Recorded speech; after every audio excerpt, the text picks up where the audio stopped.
right, we're going to go ahead and call our workshop here, the regular meeting. It's July 13th. I do want to announce before we do the prayer and the pledge that we had an executive session before to talk about pending or future litigation. So if you will bow with me, and then we'll do the Pledge of Allegiance. Father, I thank you for this day, for the opportunity that you've given us. Lord, say a special prayer for all those that are in need, both spoken and unspoken. Lord, I thank you for the many employees that we have in this city and what they do every day, and pray a hedge of protection around them. Father, give us wisdom to make the best decisions that are fitting in your light and for this city. In Jesus' name we pray. Amen. I pledge allegiance to the flag of the United States of America and to the republic for which it stands, one nation, under God, indivisible, with liberty and justice for all.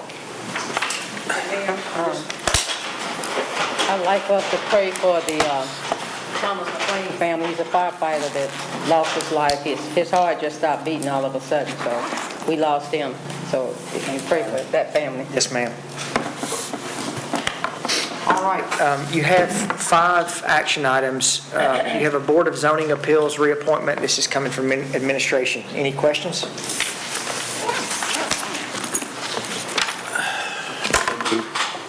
Second. Motion and a second. Please call the roll. Vice Mayor Skels Harris. Aye. Mr. LaLance. Mr. Martin. Mr. Shacklet. Yes. Mr. Wade. Mr. Wright. Mayor McFarland. We'll move to item 2. This is Historic Zoning Commission reappointments. So moved. Second. Second. Vice Mayor Skels Harris. Aye. Mr. LaLance. Aye. Mr. Shacklet. Aye. Mr. Wade. Aye. Mr. Wright. Aye. Mayor McFarland. Aye. Planning Commission reappointment. Take a recall. I mean, Aye. so September 1. Yes. Aye. Yes. Whatever. Motion and a second. Please call the roll. Vice Mayor Skels Harris. Aye. Mr. LaLance. Aye. Mr. Shacklet. Mr. Wade. Aye. Mr. Wright. Aye. Mayor McFarland. Aye. All right, amendment to the restated agreement for conveyance of real estate with Kasai North America. Mr. Tyndall. Yeah, this is a request by Kasai to amend their agreement with the city. They constructed the building, I think it was 2014, around that time frame, 2016, when they moved in, and they've reassessed their needs. They built 64,000 square feet. They really only need approximately about half of that right now. The jobs that they have there stay the same. It's just space utilization. What they'd like to do, because they are not in the real estate business, they'd like to continue to occupy under a 10-year lease, half the building, the upper floor, and then the bottom floor would become available Class A office space, but because they're not in real estate, they'd like to sell that building to someone else, and that they are able to bring in more jobs, and I believe that that's looking like a very positive from the early feedback that we're getting on that. So we need to amend their agreement to allow them to sell that without the clawback provision going into effect. And also, they have an option on the 2 acres next to that property, and then next to that 2 acres is a 7-acre property that we own. And so when we give up the option, we can combine those and have 9 acres that we can use for economic development out there, which is a lot more viable than the 7. So those are the 2 things that are being changed, is allow the property to be sold. They'll still retain the commitments on the other aspects of the agreement, and then they'll give up the option on the real estate.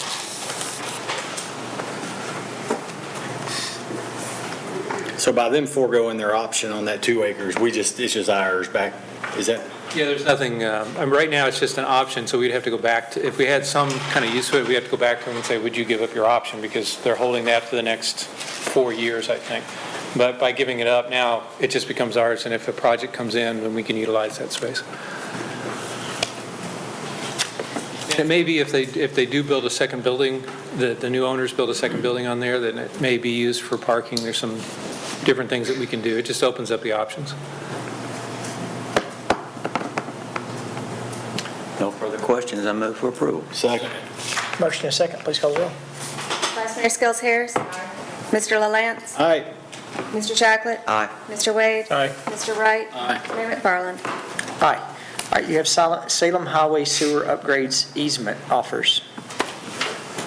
Council, thank you for the opportunity to come before you this afternoon. These are the easements that are necessary to construct the Salem Highway Interceptor improvements. Right now, as you know, we have a self-imposed moratorium on sewer connections along the Salem Highway and Barfield Road area. There are 14 temporary construction easements and 4 permanent sewer easements that are necessary at a total price of $40,850. So in order to proceed with the bid, we need to acquire these easements prior to that. So we request your approval for those easement acquisitions.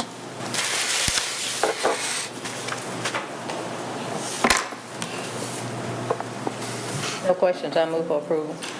Second. Motion and a second. Vice Mayor Skels Harris. Aye. Mr. LaLance. Aye. Mr. Chocolate. Aye. Mr. Wade. Aye. Mr. Wright. Aye. Mayor McFarland. All right, we'll move to workshop items. We have solid waste management solution, triple bottom line weighting, water resources. Probably should have been solid waste, not water resources, but that's okay. Oh, yeah. That's okay. So Two hats. I want to, this is kind of taking council through a process. At the end of the day, I'm asking for your input on how you want to weight certain aspects of a future potential solid waste solution. So I'm going to discuss triple bottom line and this multi-criteria analysis. So what is a multi-criteria analysis? It's to facilitate and reflect meaningful collaboration through transparency, so there's no black box processes where it's unclear how conclusions have been reached. It's to enable consideration of matters such as climate impact, social implications, public welfare, reliability, risk, and other factors determined by the overall project objectives, to be consistent across options, be as simple as reasonably possible, and accommodate quantification where possible. So what is the triple bottom line? This is an accounting framework that incorporates 3 dimensions of performance: the environmental, social, and financial. So this is different somewhat from traditional reporting framework in that it does include environmental and social criteria that can sometimes be difficult to assess. But sometimes the triple bottom line is also called the 3 Ps, which is people, planet, and profits. So that's what I really want to go through. I'm going to take a little time to kind of go through the worksheet that's attached to your agenda item. First item is environmental sustainability, so that's the triple bottom line category. Underneath that, we've got 3 criteria: resource efficiency, climate impact, local environmental impact.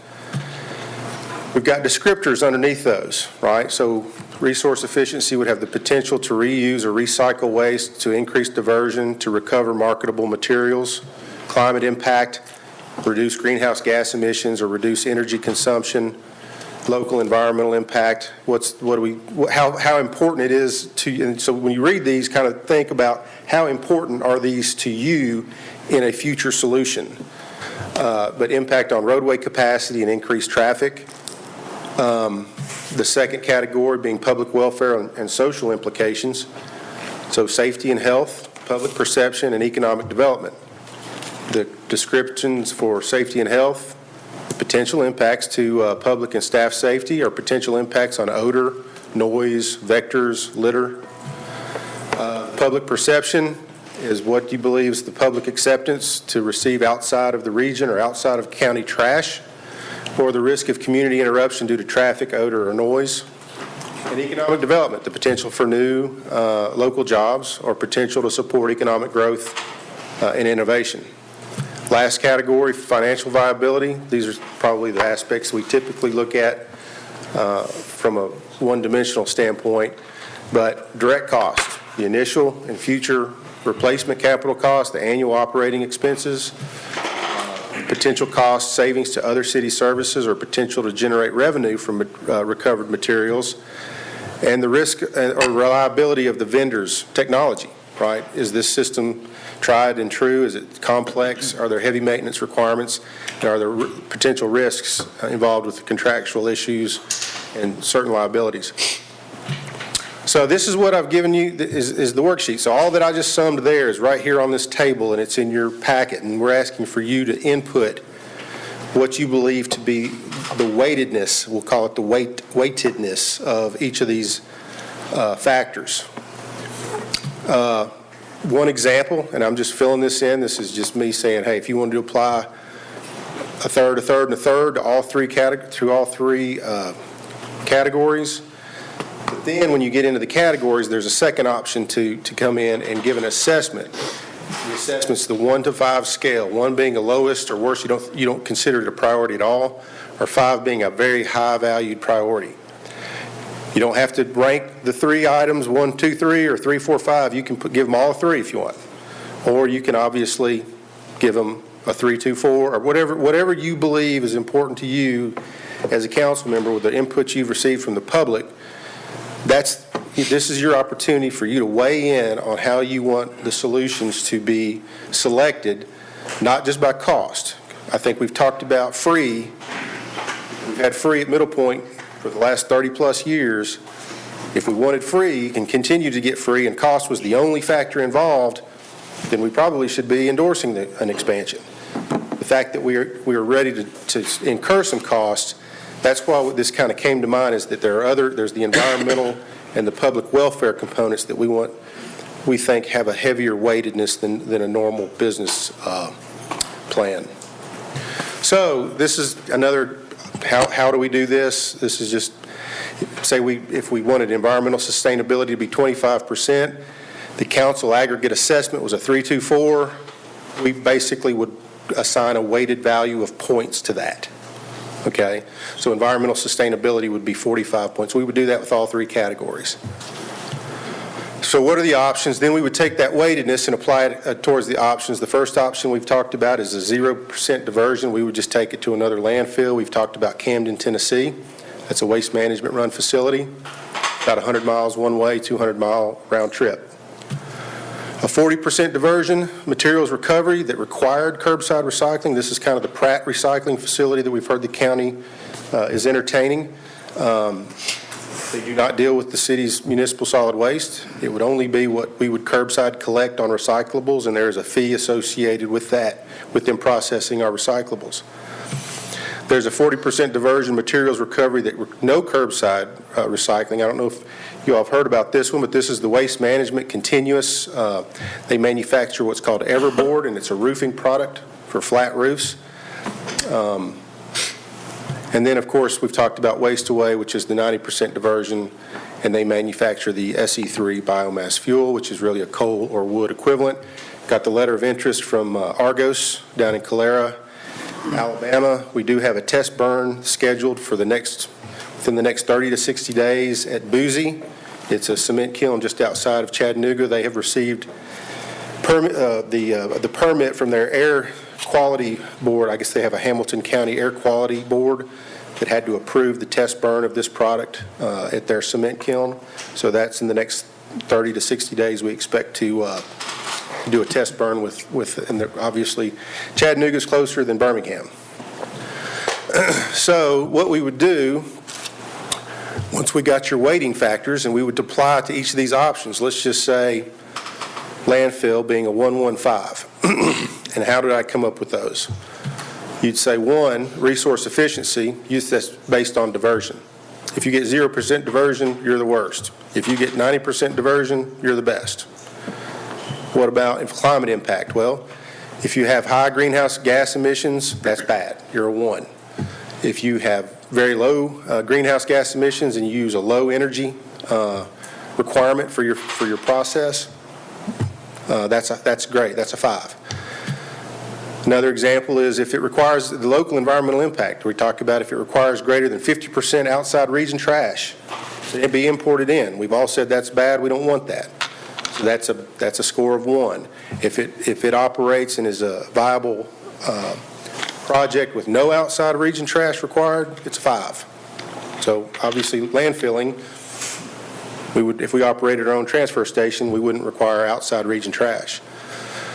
So you would weight that score against the weightedness that you all provide, and it would score a 25 out of 45. So we would go through each one of those categories, each one of those criteria, and weight it and score it. I'm not going to go through all of them, but I just wanted you to see the logic in how this approach was to be taken. That's it. If you've got questions or comments, all I would ask that you do is on that worksheet within the next 2 to 3 weeks, if you could, over the 100% pie, if you could determine the environment, the social, and the financial, how you wanted to weight that, and then assess from a 1 to 5, 1 being the lowest priority, 5 being highest priority. I think there's 3 criteria under each category. Fill that out and get it to me.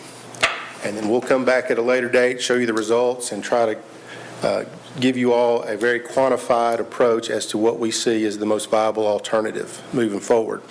And then we can discuss it. And if you all disagree with how we scored it, or how what I just showed you, how the criteria upon which I would score something a 1 or a 5, we're going to try to be very specific on what is a 1, what is a 3, what is a 5, or something in between. You want to do that electronically? You can, if you want to. I mean, you don't have to use my worksheet. You can fill it out. The only way we have it is in the middle of a 100-page agenda. Do you have a like?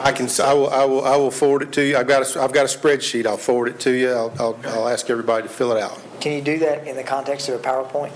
That's right. Well, yeah. I thought about doing it up on yeah. I won't do it on PowerPoint.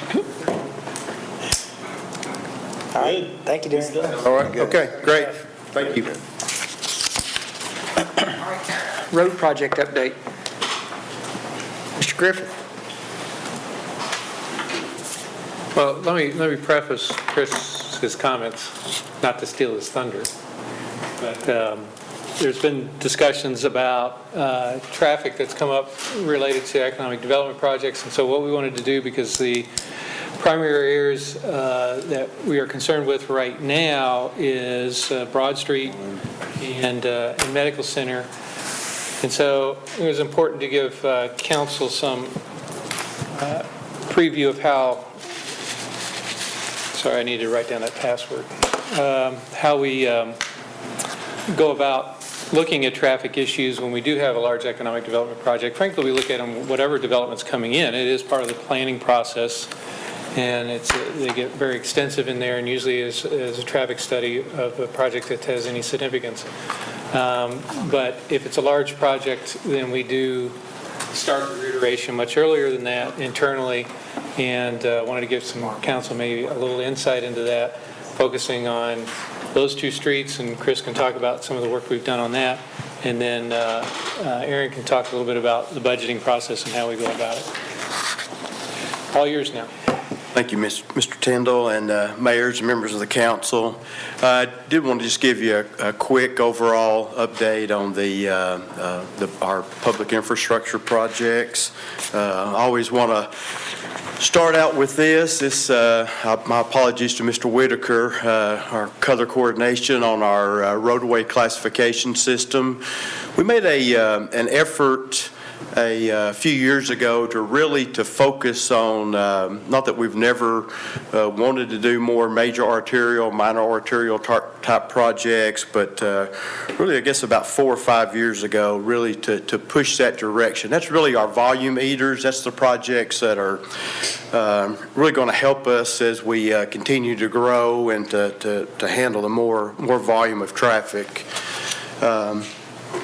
With that said, we currently have 42 active projects which are underway, 26 roadways, 17 of those are locally funded, 9 state and federally funded, 6 of those are state routes, 20 local roads, have 4 bridge projects that are underway, 6 intersections that we're looking to make some improvements to, and as well as 6 drainage projects that are underway. But we're always looking for the next project. We're always looking for where development's occurring in the in the city, always looking for the opportunity for a partnership. Of course, our biggest partners, TDOT, federal government, as well as developers. A good example of that, a project that was on our CIP that we were just able to partner with TDOT and the developer on is the Joby Jackson Interchange. We have some, TDOT has been looking at improvements on the ramps there. We've got a couple of large developments that are getting ready to come into the area. We've kind of roped the developer in with those as well on those, and so it's really bringing all three groups in, and hope to see some market improvements out there in the next couple of years. Some other projects that we're looking at. With the recent announcement of the Legacy Sports Development, really Broad Street from 840 to Medical Center Parkway has been on it's been in the CIP and been on our list for some time now. Wanted to convert that from 4 to 6 lanes, all the way from 840 to Medical Center Parkway to really handle the volume, the flow of commuter traffic that we're having both in the mornings, the peak times, and in the afternoons. I forgot to say when I started this, you guys feel free to stop me at any time if you got any questions about any of these. And these are projects that were just really opportunities that we see. It's not anything that these projects don't have any. We have some minor funding for Broad Street, really just what we call seed funding for TDOT to kind of have them interested in it. But we've not started any type of design or really looking at some of the construction components, just other than it's just something that we're seeing possible development in the future and some possible future growth. We do have with the Legacy group, we do have this interesting video that they've done, some possible improvements out there. This first intersection you're looking at, I'll get this started, is the Broad Street and Florence Road. Really not any proposed improvements with Legacy on that through this. You'll see Singer Road here next. And as we keep moving, you'll actually, this is really where some of the proposed improvements start occurring. They've got I-85 interchange, that's obviously I-40. If I can stop it here, this is really kind of the first, some of the improvements they're looking at and going over with TDOT is widening the ramp to 3 lanes coming off there, heading back into town. Just got it start over again. Kind of skip ahead here. It'll also include some ramp improvements from Legacy back to the interchange itself. That's the first proposed Legacy intersection there. And then one of the most interesting improvements that they've got here is actually that 3-lane ramp will actually be almost a kind of a road to itself, and will have the ability to either to enter into Legacy or to be able to go ahead and move forward on down Broad Street into Thompson Lane. So this is really a lot of the things that TDOT and Legacy are trying to look at. What we would be interested in here is the possibility of extending those improvements on to at least to Thompson Lane, or possibly all the way into Medical Center Parkway eventually. That's really it on Broad Street. That would be, as we say, with almost all TDOT type style projects, that's really a 10-year endeavor maybe the first couple of years to actually to do the ramp improvements, but whenever you start looking at improvements all the way to Thompson and then all the way to Medical Center, I mean, you're looking at, a 5 to 10 year deal that we would just work with TDOT to start that process and to get that into their plan. The second one we've looked at more recently is the Medical Center Parkway area.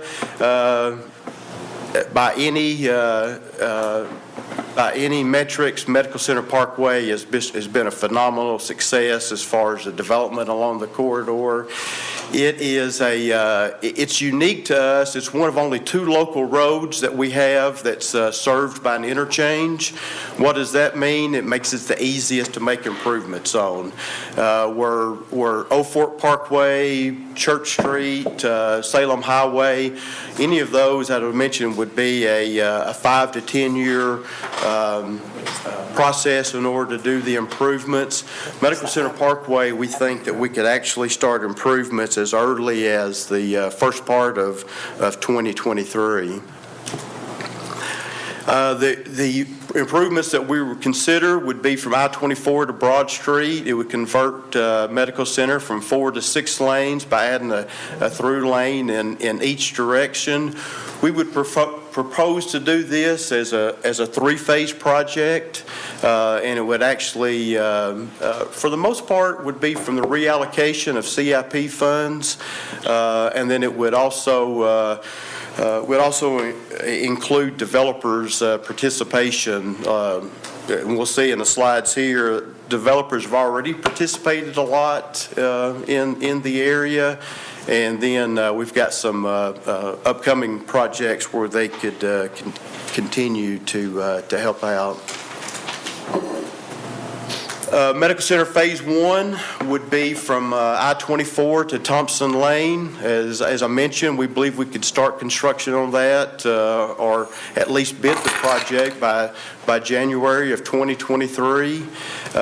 We've estimated about 11,400 feet of the third lane has already been constructed by developers as a right turn lane as those developments have occurred in the area. We would be responsible for about 5,700 additional feet, basically taking out the bump outs at each intersection and converting those to through lanes. So if you can tell from the slide there on or the photo on the left, you would basically just be converting. You kind of see the white and yellow area there. Would be converting that from a landscape sidewalk area to an actual lane. Fairly simple design, fairly simple to undertake. Not a whole lot of right-of-way would be involved with it. That's the one that you've heard a lot of folks say that Medical Center was designed for an additional through lane. This is the primary example of that. It's a fairly simple process. And it's one that, with a couple of the developments that are going on, are proposed for the area. Both Clary Park and some of the other things that we're looking at. They could obviously those developers could participate in this construction. Rich, do we maintain that backside, the sidewalk areas, maintaining the sidewalks and?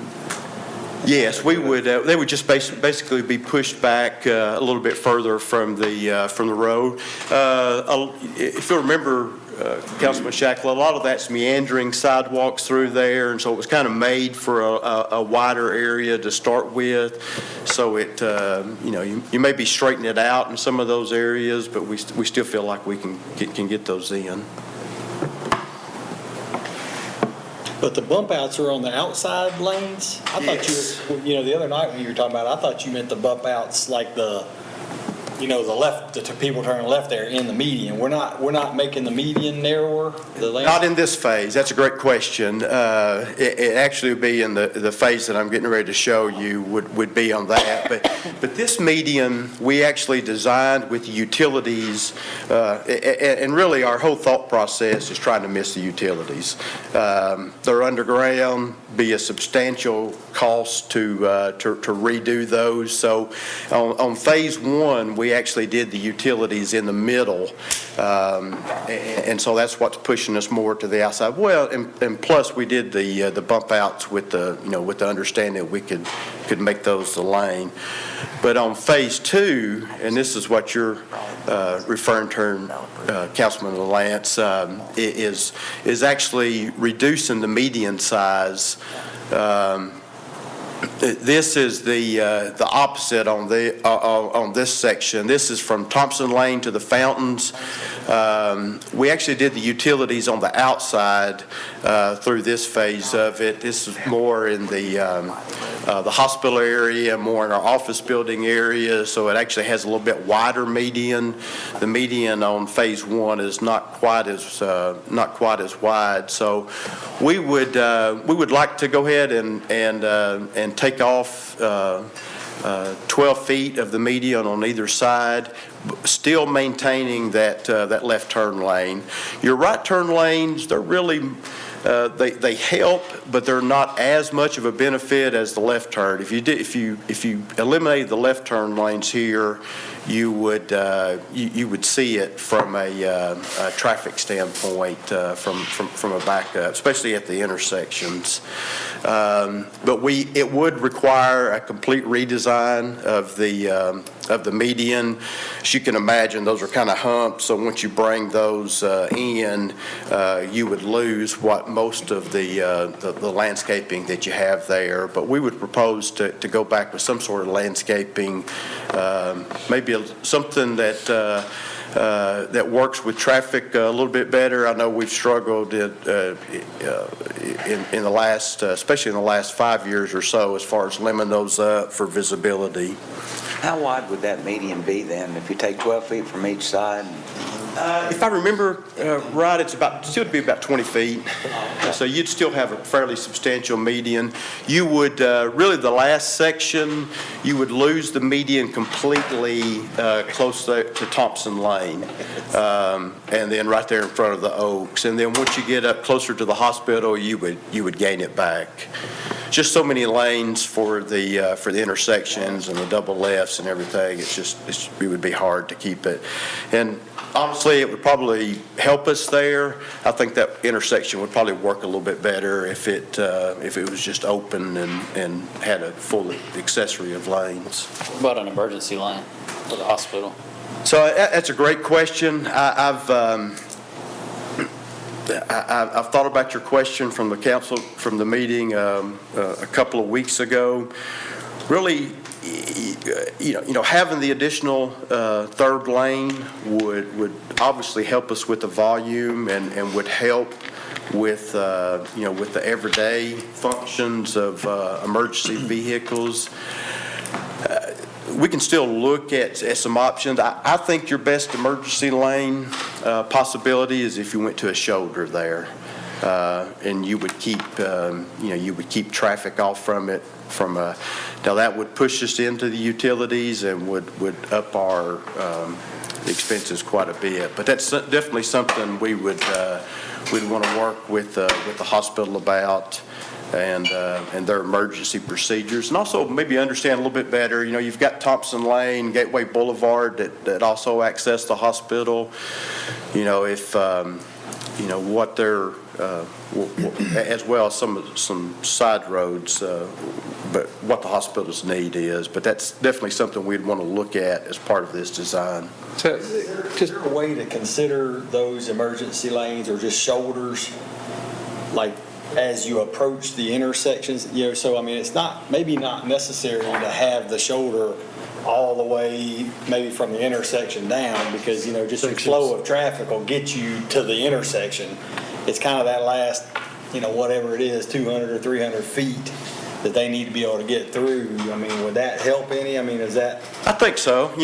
Intersections are always going to be your pinch point. And so anything that you can do to help that situation, and you've even got some open land there that you may, it may be a benefit to make something where you could even slip through that intersection without, because I think the emergency entrance for the hospital is actually off Gateway Boulevard. So maybe some sort of slip that you could do to kind of get outside the intersection.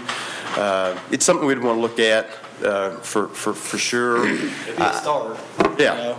I mean, that'd be a good start to have, while we're looking at this whole stretch, is to look at those intersections and just try to get a shoulder on those, at the intersections only, not necessarily running the whole length. Yeah, I agree. There's a couple aspects to emergency lanes as well. I mean, there's the normal traffic and the backup that you have in rush hour and things like that, which is really harder to control because there's not much you can do about it. Event traffic is different because you can have an event traffic plan and a through lane, an emergency lane, one that keeps moving. The advantage of having events is you manage those traffic. So you have a traffic plan and it's managed, and you can design that so that the emergency vehicles can keep moving if they have to get in there, that you can't do when it's just have normal traffic. That's a great point.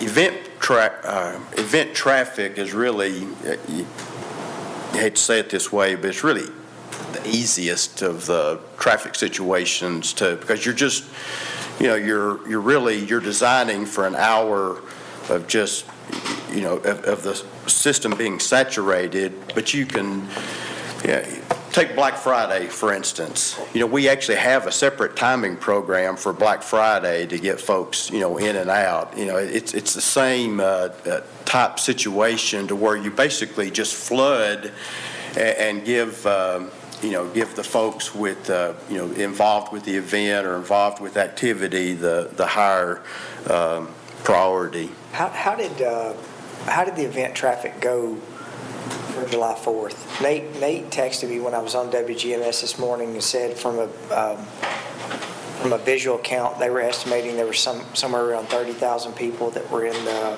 vicinity of Medical Center Parkway. How did the traffic, or how was that for that event?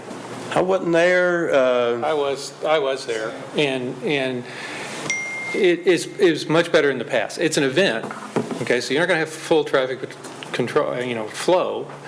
People have to realize that when you go to an event, you're going to be in traffic. That's the normal. But this traffic flowed pretty well. We watched it very carefully. I watched it very carefully. I was paying attention to it. And as we stayed at Station 4 and kind of monitored things, the traffic never stopped. It flowed right out. We got out into traffic, went around, and dropped off my sister, and then came back, and then 40 minutes later, it was like nothing was there. Send me the video. Okay. So it was handled very well. Now, you had a lot of resources. That's the other thing with event traffic. You put a lot of resources in there, so you're making sure that everything is being tended to and adhered to. And with traffic plans and event planning, you have radio communication between ambulances and fire trucks and police on the ground that can clear lanes and do other kind of things. And so the event traffic, there are specialists that do nothing but event traffic. I've used or been with organizations that used them in the past for very significant traffic, Super Bowl type traffic.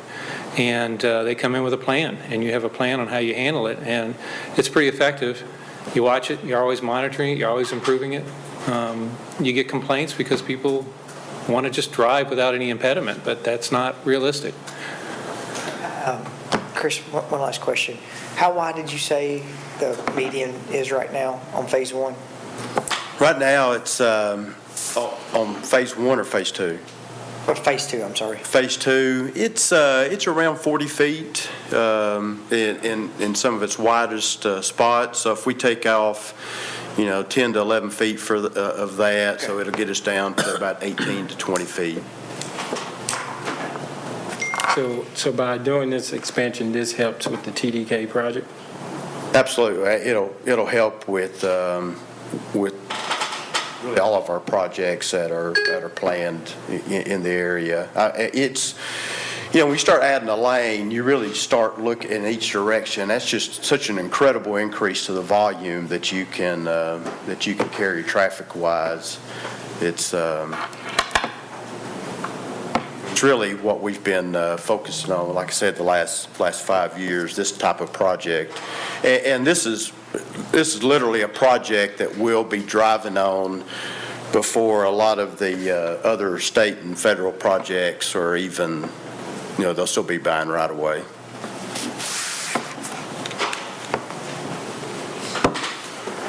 Phase 3 is, parts of it's actually simpler, going across the bridges. We don't really have a whole lot of options there unless we want to get into a bridge project. But we would actually, those are 5 12-foot lanes now. We would go to 6 10-foot lanes and actually lose the center turn lane through there. Of course, across the bridges, you really don't have anything to really turn into, and we're actually designing most of our bridges now to be converted very similar to what we'd plan to do on Medical Center. It would be a complete redo of the intersection there at Broad Street. We would just preliminarily looking at double right turn lanes there. Heading back into town, double left turn lanes heading from Broad Street back on to Medical Center. We're struggling right now with double lefts going back to the north, like you were heading back up towards Thompson Lane and Legacy, but we can certainly still look at that. Would add a right turn lane also coming from Legacy on to Medical Center. So that intersection would get a pretty significant upgrade as well. I've just given some estimates on construction. This would require some right-of-way acquisition and quite a bit more design as far as the intersection itself. And then one that we've had on the books for a while and just wanted to bring back up is our Gateway Boulevard extension. It was one of our top projects on our major thoroughfare plan. It would be to construct a segment from Gateway Boulevard, extend in over to Robert Rose, give folks some an alternative route out of the Medical Center area other than having to go to Broad or to Thompson Lane. That project's currently, we've got appraisals for it and getting ready to, or purchasing right-of-way, and we'll be in construction by the first of next year. Just some numbers on these projects. The Broad Street widening, like I said, huge project for us. If we were to go all the way from 840 to Medical Center Parkway, you'd be pushing about $50 million. Of course, that would be a joint project with the state. So, if we did, 10% of that would be a $10 million hit over the next 5 to 10 years. The Medical Center widening is about a $26 million project total. That includes right-of-way, the design, and some the construction costs as well. And that's for all 3 phases, and actually all 3 phases work up to be about $8 to $9 million apiece. Hey, Chris, so like on that number right there, and when you talk about, you showed us on phase 1 that there was X number of feet that developers were doing and X number that we'd be responsible for. I'm assuming a big part of that is what we already know Clarity Park's going to do down that big right-hand side, right? That's if I correct. remember, it was like a quarter mile or a half mile or something. There's a big old stretch of it. So does that number right there include like that stretch that they're going to be doing, or is this in addition to what we already know is coming? Yeah, so this would just be the city's cost. So when we say funding source local plus developer, that's really local. For that, yes, absolutely. That's correct. I mean, I was trying to figure out if we had already separated it or not, right? I mean, No, that's. So we would anticipate that would be our cost. That's correct, Okay. yes. All right, but not on the first one. The first one, we wouldn't anticipate it being 46 million, because that's going to be mostly state. Yes, that's correct. That's correct. No, and I apologize, I think I'm probably the one that put developer on there. No, that would be. Well, that's for I mean, there'd be other developments along the Could be roadway some. that they would Yeah, have. there could Yeah. be some, but it's not. Now, I will say, if it's not approved, say, like TDK, I did not include, Yeah, I did not include TDK's part in that. but like on Clary Park, so like, I'm trying to think about, well, it doesn't really matter. Yeah, I mean, It's a couple it's a thousand guess, feet. I mean, it's a estimate anyway, but on Broad Street, out of that 46 million, would it be typical that 15 million of that would be ours and 30 million be theirs, or 10 and 30? It sounds like that was more like a 10 and 30 number, and it's kind of more typical. Yes, that, if you look at, if you look at an 80-20 split on that, 50 million, so that'd be what, be about 10 for us. And then, of course, Legacy and some other folks are, we expect more development in that area as Legacy comes in, so there may even be some ways to offset that cost even further. I guess just as we're thinking about this, and really for them more than us, because it's down the road stuff, but I mean, you get Broad Street done for 10 million bucks, this is going to be more like 25. That's correct. Yeah. Yeah, that's the. Fire money. Exactly. Yeah. It's the, well, I would say that it's dependent on how much you want to pay. If you paid $50 million on Broad Street, the process is still going to take 5 or 6 years. It's just the, I hate to say it, part of the government, but it's just the government process. Yeah. How much undeveloped land we have out on Medical Center Parkway? I think probably Sam Huddleston may have. Sam, you got any info on that? Should we Use that talk about mic. widening? How much? Chris can stay at his spot. Chris can say, he tried to get away, but. So in the Gateway area, which was the property, city-owned property around Gateway Boulevard, Med Center, the hospital, there's about 90 undeveloped acres in there, which has primary access back to Med Center Parkway. That's city and private. The city amount on that is about 70 acres. I had this color map and didn't get it copied. And I got it copied in black and white, and so it's a little hard to read. But I'll share that with the mayor and council as information you can take with you that shows where those parcels are. So it's about 70, or it's about 90 acres public and private, and about 70 of those are city-owned. Okay. I'll mention too that, especially when Clary Park came in, we looked at the possibility of Wilkinson Pike kind of offsetting some of that traffic. The thing with Wilkinson, and it certainly is a good option, it's a project we have on the CIP, but it's not actually going to add anything to our volume. It's really just adding a center turn lane. It's about a $8 or $9 million project, as I remember, but it's going to help how the road functions, but it really doesn't add anything to the amount of cars that it can carry, and we're still stuck with trying to get folks out onto Gresham, because you've got out onto Medical Center Parkway through Gresham Park. So while we believe it'll help and it'll be a benefit, we think Medical Center is a better overall answer for us. Gateway Boulevard extension, like I said, this one's been on the books for a while. The right-of-way has jumped up on this. We had to make or we're having to make a total purchase where we thought we would be able to get by without without hitting a building.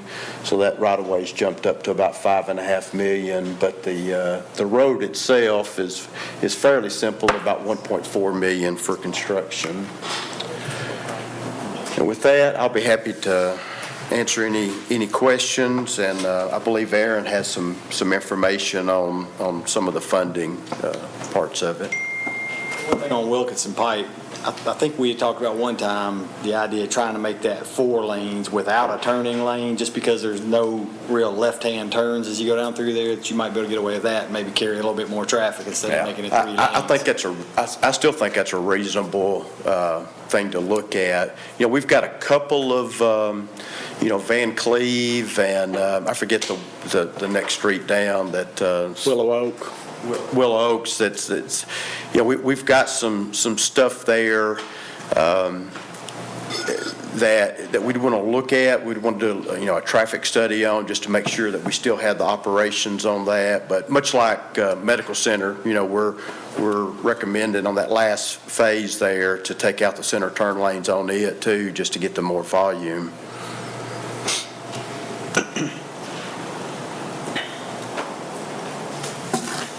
Chris, I just want to make a general comment. I'll take blame for this. There's typically, it's one of those things where you take the good with the bad. Like, I look over this, and I can't remember the last time that the council, we've really sat down and gone over and got, hey, this is exactly what we have planned. Here's what's going on. We as a council and staff need to do a better job communicating to our residents what's happening in the city. Because I took the picture that showed, it was your first slide, that showed how many construction projects that you've got going on right now. So there's 42 active projects, 26 roadway, 4 bridges, 6 intersections, and 6 drainage projects that are going on right now. And I think if you ask the average person in Murfreesboro, they'd tell you that we have no infrastructure projects that are going on in Murfreesboro. It's easy to say that because it's election time, but we really need to do a better job educating our constituents on what's actually occurring in under construction in our city right now, and what that's doing to help alleviate some of the traffic that we're having. That's a great point. We had a funny call, I guess about a year ago. Somebody on the west side of town, west of I-24, said, you guys have not done any projects at all to help us on the west side of town. And of course, I reminded him about $100 million of work that was either ongoing or had just been completed on that side of town, that, the New Salem widening, Rucker Lane, all the work that has occurred. So sometimes we're finished and moving on to the next project, and maybe not necessarily tooting our own horns where we. I'm not saying that that's y'all's responsibility. I'm not saying it's that we clearly we'd rather you guys engineering and building projects than having a marketing campaign. But maybe with City TV or with TV3, it would be good every quarter to give the residents this report on. Here's what's happening. I didn't even know, I couldn't tell you that we had 42 active projects that are in the city right now. I don't know if anybody else could, but it would be good. We get the Excel worksheet, and after time that all sort of blends together but giving something visual that people can go through, I think that'd be important. At least a lot of these are in design. At least they understand there's hope. It's a project's coming. Wherever it's at in the process. It's a good point.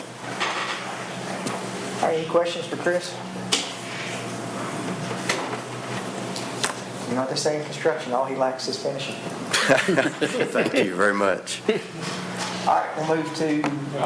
We're going to give a little update on the process and how. I was just going to go over kind of the CIP reallocation process, and in particular with the roads, and look at the funding for the projects that Chris just discussed too. So when we look at CIP, it's really a continuous process that goes on throughout the year. We start with identifying projects and estimating the budget, and then taking that to y'all for your approval. And then once approved and funding's available, the project gets the green light to move forward. And it's important to know that oversight continues throughout the life of the project through informal and formal status updates. And then based on those updates, we revise our projections, and new projects are identified, and we go through the process all over again. So when capital projects are identified, we bring those to you in one of two ways. We have our formal process that comes up annually, and in addition, projects are presented to admin throughout the year, really outside of the annual CIP process. And regardless of when that's presented to you, we're really looking at council priorities, business needs, economic development, to consider what should move forward for your consideration. And we look at the budget and conservatively estimate engineering and design, and then identify the funding source. So, y'all approve any projects over $25,000, and I review any items that are going on the agenda to make sure we have the funding in place. And then once the funding's in place and contracts are approved, the project is ready to begin.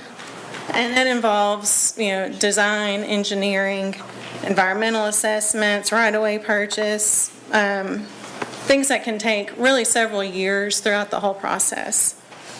So because large-scale projects may take many years, we'll phase those out, as Chris talked about, like on medical center. And then we do this really for two reasons. One is to keep interest costs low, and then also the IRS requires that bond proceeds be spent in 3 to 5 years. So when we get into the reallocation, we're looking at where actual projects come in and what funds are left over that we can reallocate to unfunded or underfunded projects. And then when we see that a project is coming in higher than planned, we'll work to identify cost-saving measures. We'll change the scope of the project, look at additional funding sources. An underfunded project may get delayed or canceled altogether if costs are too high to move forward. And then we look at, if a project is underfunded, we'll look at those available funds left over from projects that are completed. And really with road projects, we routinely, those priorities get shifted around due to timing, either due to issues outside of our control, like if TDOT's involved and there's environmental assessments and we have issues there on the road project that may delay us a year or more. So when that happens, those funds are sitting in the bank, we're paying interest with nothing to show for it.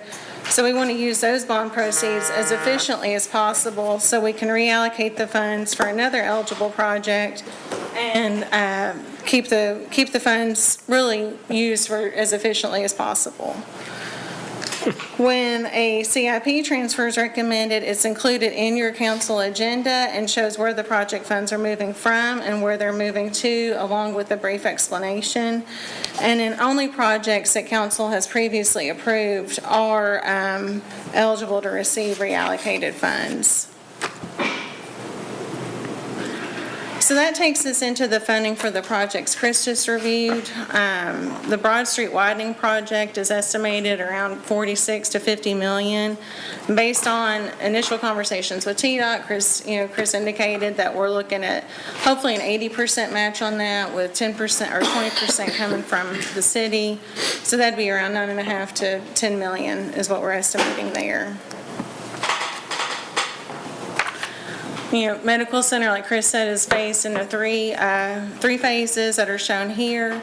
So since we're not planning to issue debt this year, we're using existing CIP proceeds to cover the cost of that project.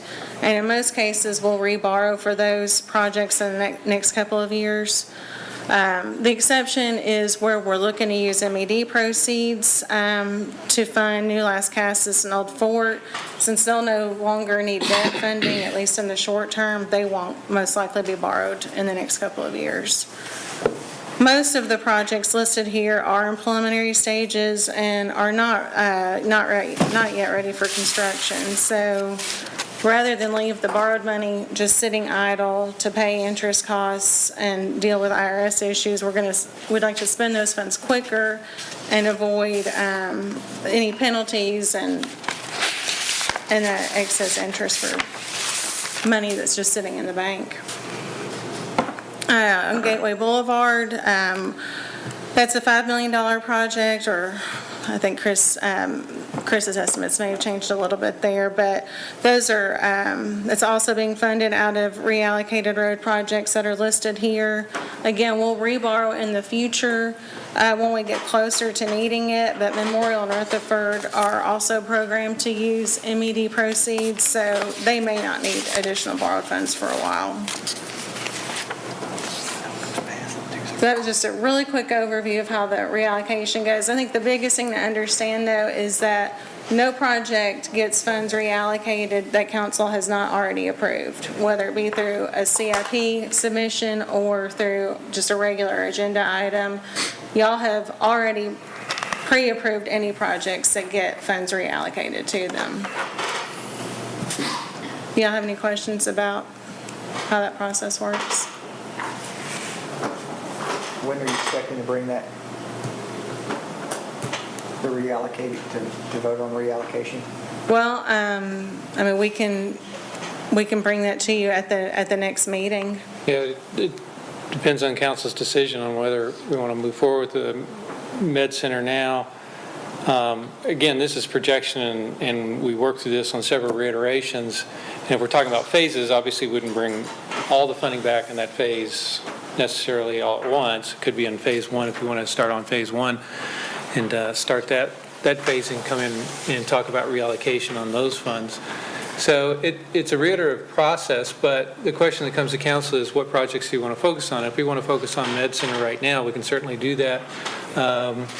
Broad Street obviously needs some focus if we go forward with the economic development project on there, the legacy project. But that's a conversation that we have to circle back with TDOT several times before we actually get down to the final numbers. You saw a design here, and that was a design that when we met for TDOT asked for a design, and I think that's a preliminary design that went to them, but there's still quite a bit of work to do. So timing on that might be a little further out. So that's a long way of saying it depends. I mean, if we're ready to go on Med Center and there's some part of that does need to probably be addressed right away, then we can do that. Aaron said a couple times, the whole idea here is to use money as efficiently as possible so that it's not just sitting. And we want to borrow money and pay interest on it, have it in the bank. We want to use it and use it not just on road projects, but on road projects if we can leverage it with an economic development project and get some things paid for and some projects that come in and create additional revenue. That's certainly one thing we want to do. So any questions on that? You guys have an outline of what we've borrowed for which projects? Like, so any money that we've already borrowed, there was some project attached to it that we thought we were voting to borrow money for, right? Is that correct? Right, well, you have the CIP plan that... But generally speaking, we kind of thought, hey, we're borrowing this money and we know it's going for this because of CIP or budget, right? Right. And we also have the MED separate funding source that we kind of have said in the past, this is what we want to have happen with that. Right. We know it's going to come in, some of it's already in, but some of it's yet to come in, but we have a little schedule in our deal about how much of that's going to go to transportation. So I'll say too, we'll have projects that are borrowed for like Cherry Lane, for example, that's in several bond issuances because we've done that in phases. Yeah. And so Vicki, who's sitting right behind me, she's our fixed assets manager, and she keeps a really great tracking schedule of every road project, every capital project period that we borrowed money for, and what year we borrowed it, and what our balance, how much we borrowed, and what our balance is. And we review that.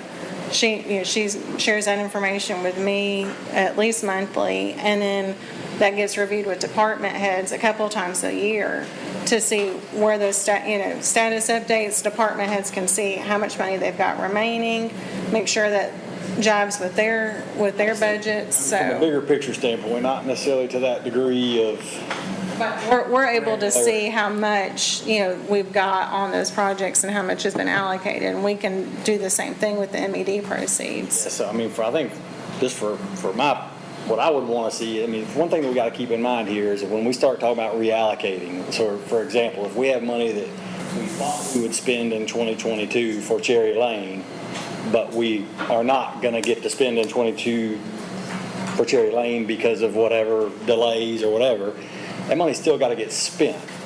So, you got to be careful about just saying, well, we're going to reallocate it over to this project as if it's money that we have sitting there that we can spend on a project that we then don't have to backfill, I think. Wait, we do, that's what the plan is for, and that's why there's a 5-year. We went to a 5-year plan so we could see out in 5 years. So if there's a road, and roads are the primary example, because if you're buying something, generally you can buy it, although vehicles have been a problem lately. On a road, borrow, we think we're going to get started, we're going to go, and then things happen on roads. You run into all kinds of issues. Design takes longer, acquisition takes longer, whatever. The priority stays the same. We want to prioritize that, but those funds can be reallocated for an immediate project, maybe another project in the same priority, or a project that could be advanced, or another opportunity that's come up. The priority stays on there, and then the next budget, the next CIP budget the following year, that's where that project would get refunded for. So the caution you have to exercise, and I think is what you're concerned about, is the next year, what if we can't get the money for that? So that then the priority can't be fulfilled. And so that's where we watch our debt level very carefully to make sure that when we go back out, we have enough capacity to secure the funds, or another source to secure the funds, to make sure that roadway stays in priority. And then we come back and say, this is what we're doing. We're reallocating these monies right now. We can go back and get them. We're sure we can go back to. Is there a risk to not being able to get them? There is, but it's a pretty low risk because we are doing very well on debt, and a lot of times it's because we've gotten other money. Like TDOT stepped up. It's not really the risk of not being able to get it. I mean, I don't think we're going to not be able to borrow money. The risk is, to me, that's what I'm talking about is mainly just the stacking of the debt. Is saying, well, we have this money over here that we've set aside for this project. We now use this money for this project, but to continue this project, yes, there may be some risk that we can go borrow the money, but we're now borrowing twice as much money as what we had initially anticipated, and we're still on this original project. For example, Cherry Lane, just because that's the easy one because it keeps kind of getting pushed up. All I'm kind of saying is, look, that's just something I think everybody should be aware of when you reallocate, and then also just from a purpose of if we're going to be voting to reallocate in the next week or two or whatever, something like that, we probably need to have an understanding of how much money have we borrowed for which projects that we're not going to get to use, and then the same funding, kind of that same mechanism for the MED funding. How much of that is out there that we could use? I mean, look, I said this the other night, and I think it got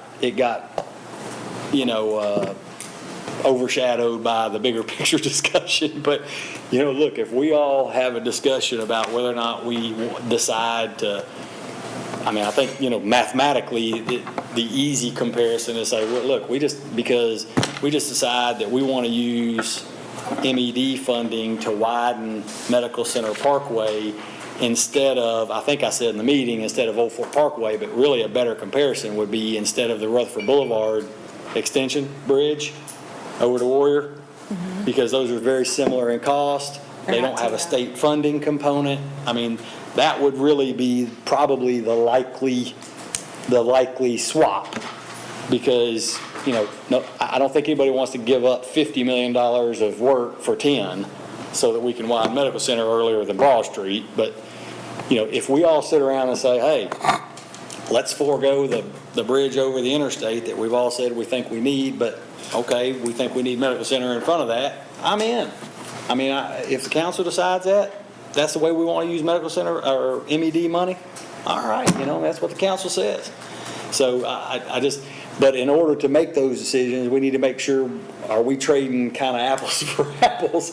And instead of stacking too much where we say, okay, well, look, we can just move this money around without really thinking about, I think we're more prone to it than y'all are because y'all deal with the dollars more granularly. But, to say, well, wait a minute, we don't want to put ourselves in a position that a year or two or three from now, we're going, well, wait a minute, we got to borrow $10 extra million that's at one of those tail costs that we put ourselves in the position of because we swap money around.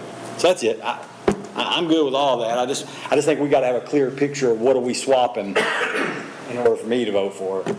Yeah, and it's identified when it's brought to council on what project we're taking it from. And that's why we have the CIP plan, and we can do a CIP plan whenever anybody wants, whenever anybody needs it. As far as doubling up on the money, that's what we total it out. We total out roadways, we total out the entire CIP plan. So you can always watch that balance and see what's happening to it. We do. I mean, we pay particular attention to make sure that we're doing that as effective as we possibly can. And sometimes there are on roadways where there is a tail cost. I mean, but it's construction and we can't do anything about it, particularly if it's a state highway. If it's a state highway, it's a 5 to 8 year process. And so, the MED funds might be a good example, as we've allocated MED funds for specific roadways, all of which involve our state highways or involve state highways. We can't build a bridge. We can't build a bridge over I-24 without TDOT. And so we got to get in the TDOT planning process for them. They're not going to fund it, but they're not going to let you build it until we comply with their planning. So, they're 5 to 7 years. And so the question is, does the money sit for 5 to 7 years? And that's fine if it does. It might sit in better places than in the city's coffers because we can't invest it. But, or can it be, and we haven't, the reallocation didn't include reallocating the MED funds that were set aside for that. But if we do want to leave that there and sit it there, it's $24.7 million that'll end up sitting around while we wait for, I don't want to say wait for TDOT because they've worked with us very well, so I wouldn't disparage that at all. But it also doesn't come in all time. at once. What's that? That money doesn't come in at once either, right? It's still got 5 years left to work. The 24.7 is the one that's been funded thus far and what we anticipate before we, and that's a total number. That's not all the roadway number. You're right. But it is $24.7 million that will be there. The only two concerns I have, which is why I think it needs to come back to council for us to have the over the allocation discussion. One, I don't like, it's the way government has to work. We have to borrow all the money on the front end. It's not like we have a line of credit that we can just draw on that when we want it. We have to borrow it all on the front end, send it over, Vicky monitors to say you had allocated $6 million for Cherry Lane Sazerac, you haven't spent any, so that money's just sitting there, and we're paying 2% interest or whatever. Our last bond issuance was what, 2.35 or 2.55? We pay the coupon rate. The coupon rate's what hits our debt service, so it could be 5. We're still paying interest on money that's just sitting. It would be like me borrowing money to put in my savings account that I'm going to pay interest on, and it just sits there, and I'm like, hey, I got the money, but it's costing me a monthly thing. I'm all for, if we see a project is slowed down, that we may need to readjust and say, this is doing us no good, this will do us some good. And we do that a lot. It's just not, I don't know that we've done one to this level, funded this big of a project all at once like that. But routinely, we do that where Chris identifies where a project has stalled out for whatever reason, and another project has, we see an opportunity to get it done quicker. What scares me, though, is that if the way our bond issuance works, unless we have the contract locked in at the time that we borrowed the money, you can guarantee that it's going to cost more now than it did 2 years ago when we borrowed that money. So we're not going to be able to get as much bang for our buck on what we borrowed to what we actually are going to have to spend. So Yeah, that's true, but our choices aren't, we would spend it if we could. yeah, You just can't do it. I mean, you can't spend it because you're not there yet. You don't have the design, you don't have the approval, whatever, you don't have the land. So you can't spend it yet. Because if we could, we would, because the fear of construction costs going up. And so then it's like, well, what do we do with this money? We just handle it now, or hold it now, or do we put it in this project, which, has additional costs that have come up and it's underfunded, and maybe we can get that done, and then go back and address the one that's stalled. yeah. I mean, and that's where I think the MED funding, we have to be very careful that we're not switching gears on that MED funding, because I agree with Rick that these are the projects that we outline those for.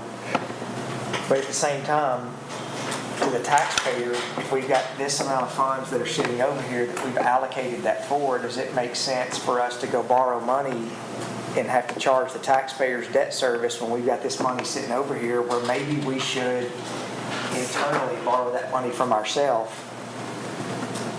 and then refund that money back, as long as it's done in ordinance and it's done to where it's very clear on how that works. But that's the part that you hate to do a bond issuance. Just the frictional cost alone. When you've already allocated that money out. So you're going to have to be careful with that. All right, any other questions? So y'all are going to bring that back to us? If that's the direction y'all want us to go forward, yes, we can bring that reallocation back, or we can talk about using medical center, I think either if one. we're going to reallocate any money that we borrow under a bond issuance, that we need as a council to approve and agree on reallocating that money. But just to be clear, we do that. I mean, Yeah, that's part of the process, but we can take the step and do that on Med Center now. If we're ready to do Med Center, we can fill out the paperwork and kind of get that done. So this does have to come back. It absolutely will be back, and it goes on the consent agenda, the reallocation form does. We can take it as a regular agenda item too. Take it as a regular agenda item and make it. Reallocation, in my opinion, doesn't need to be on consent agenda. Needs to be talked about. Where we talk about it. Yeah, Okay. we can do that more clearly. Do y'all have any questions for Aaron on that or the May dashboard? All right. Any licensing? No, sir. Any statements? No, sir. Other business from staff? Come here. Other business from council? Two things. The first thing is we have not talked about Blackman Park. We need to make sure we put this on the next agenda. We keep kicking the can down the road, and I keep getting calls about that. We did promise them a park, and that's been 6 years ago, 7 years ago. We made the land swap, approved the land swap 2 weeks ago, right? So I'm with you. It is tied to the West Park, we'll call it, the West Park. Okay.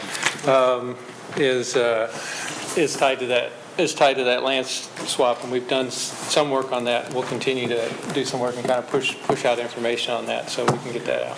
Then the other thing, since we've had dialogue about Medical Center Parkway and what's coming out there, additional land that we got to develop, I'd like to make the recommendation that we put the Bourbon Brothers Steakhouse back on the agenda for July 21st. Okay. We can put that back on the agenda. Okay. I've got one item that I wanted to discuss based on the public hearing that we had the other night.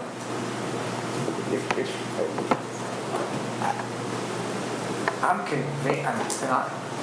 confused on the horizontal property regime process that we're going through, and I'm not on the planning commission. But I'm not aware that we've done horizontal property regime. So a horizontal property regime, I'm sure everybody knows, is predominantly for townhome developments that the townhome owns the piece of dirt they're on, but they don't own anything around it. That's managed by a homeowners association or a third-party association. That's been done as long as I've been in the line of work I'm in on townhome projects, but I've not ever seen that done on a detached product, except for we had one project, which was the one on Thompson Lane, Tuscany. But that was a very different project because those homes, It's different. it was an age-targeted neighborhood, it had a pool, very different project. So I'm just interested to see the project that came through the other night. I guess we were pushing them to get single-family detached. And under an HPR, if we're not very careful, we're going to get an inferior product as opposed to what you would get with just a regular townhome development. So I just want to get an update from staff. Is that what we're pushing, or is that what we wanted? Just for the record, Mayor, there's been two of those. Tuscany was the first one, and John Floyd actually brought through a single lot record. It's actually a single lot subdivision. He did this when I was planning director. It's only two I know of that exist today. Basically what you have is a... You need to talk on a microphone so they can record it a little bit easier. Can you walk from this road? Yeah, just for a little bit. Sam might want to jump back in there. What you have is basically a single lot of record, and then all the homes in there, basically, there's no definitive lot lines. And you have, if you will, for lack of a better term, an HOA that all the common area. So basically all the common area, the pools, the yards, everything's maintained by the HOA, but the actual house doesn't have a definitive lot lines, meets and bounds. But what if there's no common area? They will be common area because basically where the house sits, everything around the structure in the house basically becomes the common area. But it's technically it's common area, but it's really not common area. That's just... It's a term we use. But there's to walk around on it because it's not their yard. I mean, you could have somebody else grilling out in your yard because it ain't your yard, right? I mean, they come in and pull their grill out because it's common area, right? I mean, technically speaking, right? I mean, I guess technically you are correct. and I guess I'm just saying that facetiously a little bit, but I'm trying to figure out. I mean, I would do it. It's my yard too. I got a big yard. Yeah, but land ownership and land use are two different things. I mean, it could be restricted. It doesn't mean you hit the grill and anybody's There was one in over in their house or something. Well, they own that. It's also done that way, so we have possibly three of these that are. Now, I don't know that there's ever been any issues, as Rick has stated. The ones that were done in Innsbrook, and I think the one you're referring to that Old South did on Baskin Brook or Rock Bridge Estates, those are not. It was Manson Pike. Which ones were those? Station or Florence? Is that's the one that's rent? That's the full rent? That's the one that's all rentals? I'm not sure if I'm they're... not sure if they were rentals or not. I don't know. I've just not seen, if we're going to get into allowing horizontal property regime on single family that's not attached. That's detached. I'm not sure that's a good precedent to set. All? It's like the thing that we saw the other night. I would argue with you that the single family product that we saw the other night, that we all presented to us, it would have been better just to have townhomes. I think the lot count or the unit count would have been 4 more townhomes. And the townhome product in that setting would have been way better than the single family product on a 2,000 square foot footprint where basically it's just a garage door and a front door. I mean, the product that was presented to us the other night, it was a detached townhome. That's what it was. I mean, it was 26 feet wide, and I'm not sure that we want to start. Look, I'm all for getting detached single-family houses, but do we really want to start getting into having 25 and 26 foot wide houses?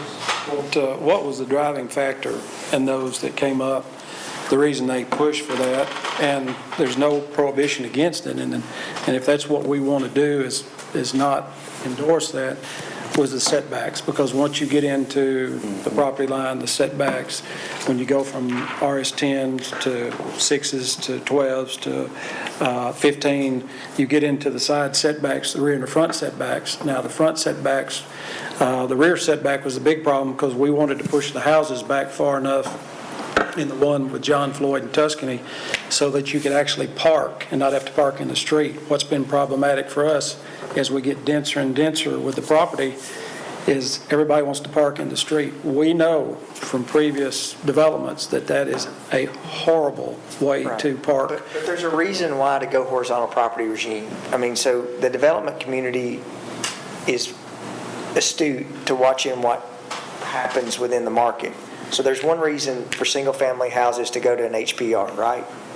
Density. You get rid of those setbacks so you can get more Density. I'll just say, for me, I think going to an HPR on single-family houses, that Tuscany is not even in the same realm as anything else that I mean, those houses are selling for $750,000, $800,000 now. You've got a private pool area. You've got walking spaces. I mean, and the houses themselves are 2,500 to 2,900 square feet. It's a very slippery slope to allow that to start happening. I mean, you're not even going to be able to have people who have enough room in between their houses where they can landscape in between their houses because the setbacks are so narrow. Yeah, you can't even get around them. The very first one that we had come in back in the early 80s was on Haynes Drive. I don't know if it's probably pre all this council, but you remember the Haynes Drive? They came in and basically did that same development back. Shawnee, that's right. And it failed miserably. And Shawnee, if you drive through it, it's not a bad subdivision. I'm not attacking it, I'm just saying that was the first one. Yeah. And since then, we've only had 3 others. Are all townhomes HPR? Most of them are. You don't own your yard? No, you can do attached dwellings on individual lots of record. Weston Village is an example of that. They're attached dwellings. There's fee simple ownership of the lot. You just have a party wall. It's a duplex on steroids, if you will, or a zero lot line on steroids, because you have shared walls on both sides.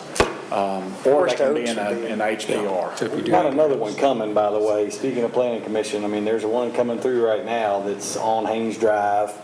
That's one house, one lot. It may be a little over an acre.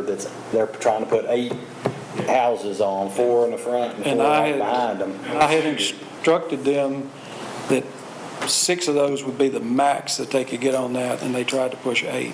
Yeah, so they brought 8 to us, and I think it's coming to a public hearing pretty soon. But I think there was 5. Was there 5 feet or 8 feet in between the? 5.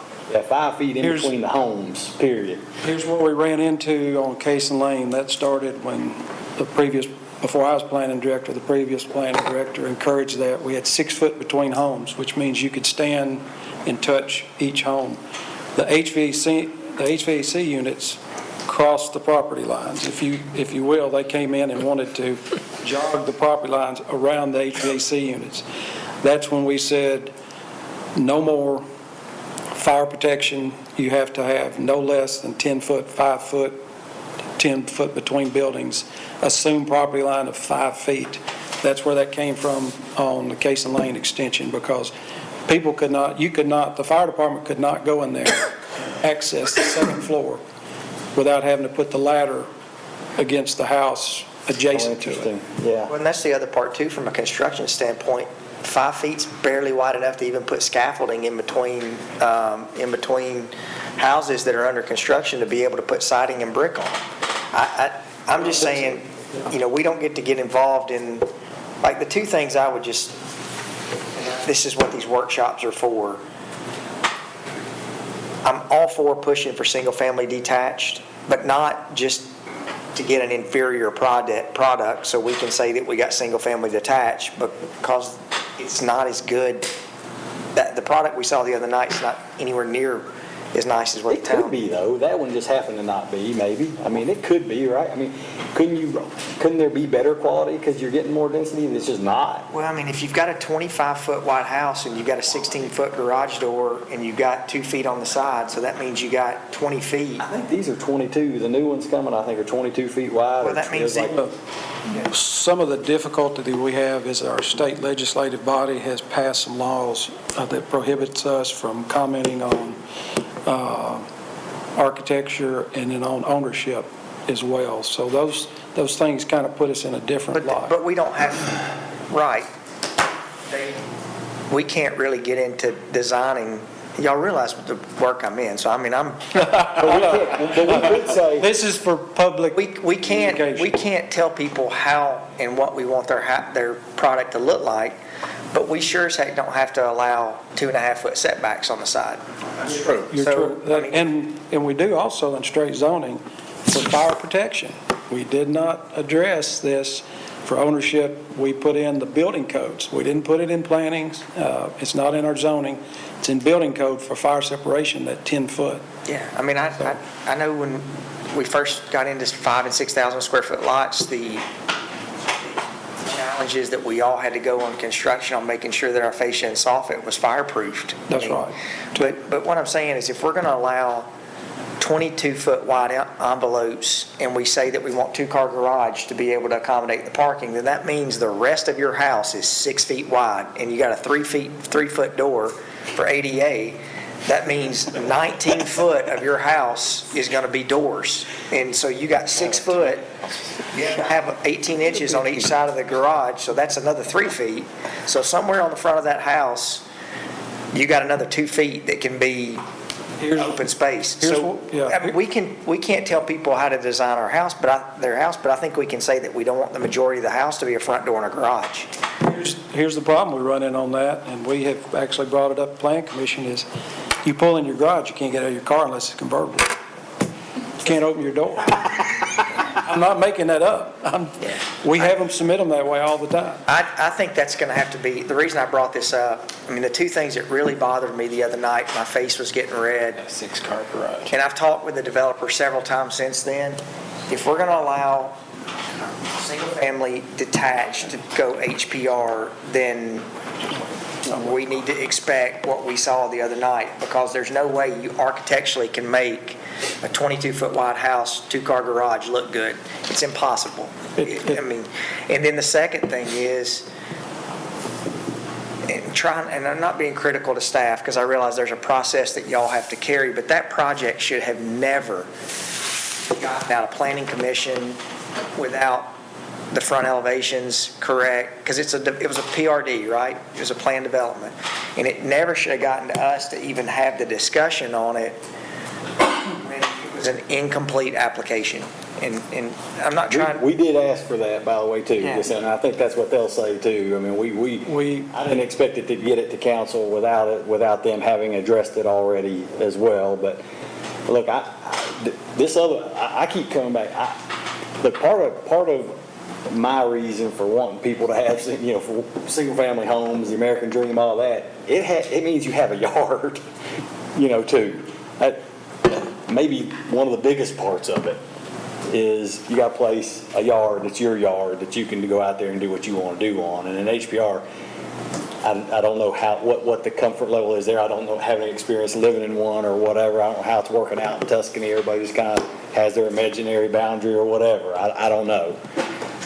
But, I'm certainly not a fan of it, and especially not to have 5-foot gaps in between houses. I mean, I brought it up in the planning commission meeting where we scheduled the public hearing. I said, hey, I'm a little bit concerned. There's, 4 houses that are 5 feet apart. Well, the 2 in the middle, there's a bigger gap because of the driveway comes in, and then there's a little bitty circle and 4 more houses all alongside each other. On Haynes. Yeah, this new one that's coming up. And actually, I don't know if Chief Folks has been asked about this yet, but I had asked for them to make sure can fire trucks get in there? Because garbage trucks can't. And whether or not that's going to be a problem. So there's other things with it too. As I'm sitting here talking about this, that's probably coming soon. Yeah, it's coming soon. Meeting Thursday, Rick. They wanted, we shared all the things that Planning Commission shared with them, and they said they still wanted to move to Planning Commission without making those changes. And that's, Making any changes, so that's eight. and this is Okay, so- part of our problem. When people come in and they meet with us at pre-construction, staff tells them, we're not going to endorse this because of A, B, C, D, and E. They have the option to move forward. That's why when we get to Plan Commissions, a lot of times they come in and they go, this does not come with staff recommendation. In fact, staff recommends against this because they can just go right around us. They have that right and that option to. That's an applicant's right to do that. It is. Do y'all want to nip a little bit of that in the bud and save everybody a little time right now? I mean, Let's just say we don't want HPR and houses 5 feet apart from each other, and that'll take care of that problem. We won't waste everybody's time and go all the way through planning and all the way to council. We'll save the new people some time, and y'all too. Staff is the front line on enforcing what the council sets forth. But when some applicant wants to go around us, like we said on that previous one, 6 at the most, you have to have a loop road, and they came in with 8. They give it a shot, and nothing we can do on staff level. I mean, I'm not trying to, it just doesn't make, for years downtown, we had the issue where someone would want to get a lot downtown, and they would want to turn their houses like shotgun houses so they could have one house in the front and one house in the back.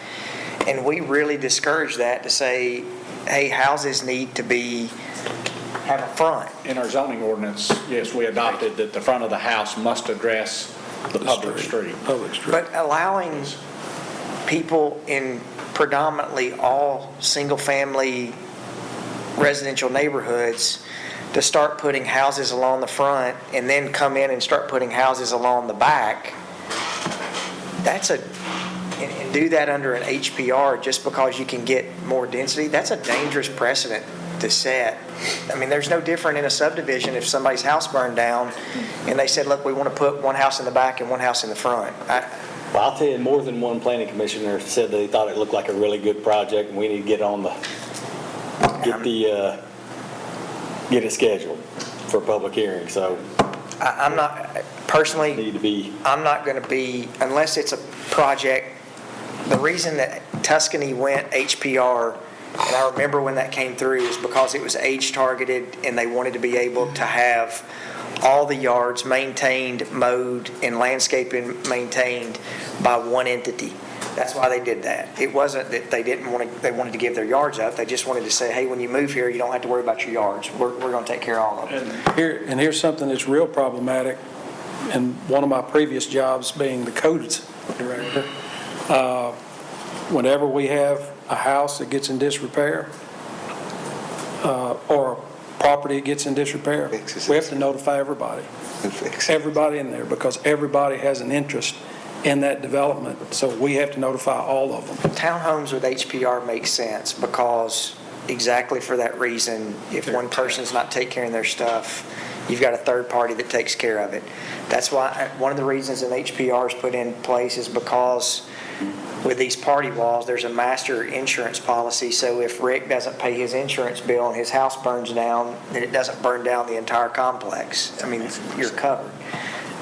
Not, in my opinion, I'm not going to be very supportive of HPR on residential unless it's something like a master development like Tuscany where there's a reason to do that. Just to get more density, in my opinion, is not a good example. Talk to the applicant after that, Mayor. Yeah. Since then, so. I would say that staff has heard a very clear message, and we will. I'm the one talking, so I'd rather, everybody else needs to weigh in too. I agree. I think one thing that we've needed for a long time, and we've gotten it a couple of times in applications, is a clear opinion from staff, whether you support this or you don't. And then it doesn't take, it's going to be pretty quick before developers are going to understand, I don't want to put any more money into something that's not going to, it's going to fail at the last step. So, Something that's interesting, you brought it up too, is I think not only the 5 feet apart, the HP, there's several issues coming up in this one that we've kind of talked about, and the one that just came through. The 5 feet apart, the HPR, and the idea of putting houses in a row back behind houses, just so you can get, I mean, you could have done that on your deal, but, you're looking right into the back of somebody's 20-foot wide house, in your 20-foot wide house, just so you can get it and call it a house. I mean, that's something, again, I feel a little funny talking about, but, y'all might want to talk about pretty soon as to whether or not, because as it relates to this development coming, now we're really talking about going from 8 to 3. If we say, we don't want to set this precedent that you're going to go back there and line up houses behind the main house that's out on the road, or the main 2 houses that are out on the road, now we're going to take the whole back half of your property and we're going to line houses up back there as close as we can get them. Right? I mean, that's a precedent that we probably need to decide if that's something we want, because the fire trucks pulling into the driveway, and which one is it, and the mailboxes and everything else that goes along with that could create problems. Trash, fire trucks, mailboxes. I mean, I'm sure there's a way to do it, but it's not typical by any stretch. So I'm just saying, I don't know if it's y'all or I don't know if it's us or y'all, depending on the timing of it, but yeah, so yeah, I mean, either way, well, I mean, us meaning in the next 6 weeks, or y'all meaning after 6 weeks. Typically, HPR is used solely, so 3 projects in 40 years that have come through the city of Murfreesboro. Actually, 4 counting the one on 6 Haynes. or 8, I don't care. We started getting Right. So reports of more. 4 projects in 40 years. That's not right. It's not been prevalent. It's typically used for multifamily attached, in my opinion, getting to allow that to be detached, unless there's a very compelling reason why that needs to happen. Not just to say, hey, we wanted to get more density, so we want to go HPR. I don't think that's a very good, in my opinion, that's not a very good. And again, what has kind of deterred that is when we came in and put some qualifying factors in building codes that said for firewalls and distances from properties that you can't get any closer. That actually helped that and the reason they're doing it is so they can get away with those property lines. So, I mean, development community is really crafty. Oh, these are New Orleans style, man. Yeah. Did y'all vote for them? Just set the public hearing. You voted for it, Rick? I thought we pushed that back. Set the public hearing, I think. You voted for it? To set the public hearing. I thought we pushed it back until we had an answer from fire. Oh, did we? I thought we set it up and we're going to have the answer. Do you remember? I thought we set the public hearing for that and we were going to get the answer from them. Did we defer the public hearing? It's tonight, It's tonight. public hearing. I thought it wasn't tonight. I think it's on the agenda now. Wouldn't have. And resubmittal, they're resubmitting tomorrow. Have your say at 6 o'clock. And then resubmitting tomorrow. So that public hearing is tonight. Good luck. I'm sorry, I didn't get on my soapbox. Understood. I think this workshop kind of thing needs to deal with things. Greg, in the future, I think it would make sense if the developer has not met the standards required from Planning Commission, it would make sense to let the council know, hey, we advertised a public hearing, we have to have this public hearing, but as soon as the public hearing's over with, we're recommending deferral on this project because X, Y, and Z has not been accomplished from the Planning Commission. And in that way, we don't even get into having to have the discussion we had the other night. You guys just let us know in the minutes of the Planning Commission meeting, this is what's asked for. The developer has not made it to that point yet. We legally have to have the public hearing, but there's no reason to go any further on that. Absolutely. Okay. All right, any other business? We'll stand adjourned.